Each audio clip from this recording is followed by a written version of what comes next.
Norman, yung kinasa mo pang grade 2, parang gano'n. Pero ang totoo, kinakabahan na yun. Biruin mo, 'pag nagkataon mag-asawa silang makukulong, 'di ba?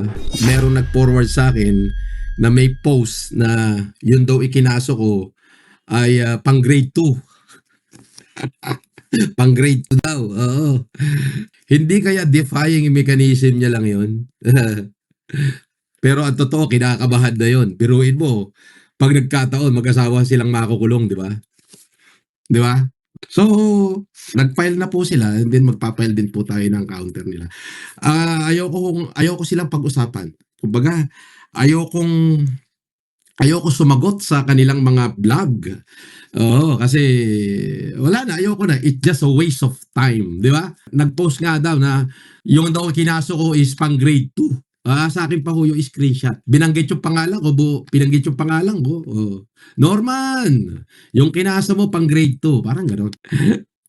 Hindi kaya defense mechanism yon dahil kinakabahan na siya. Dahil pag nagkataon, dalawa sila. Dalawa sila mag-asawang makukulong pag nagkataon.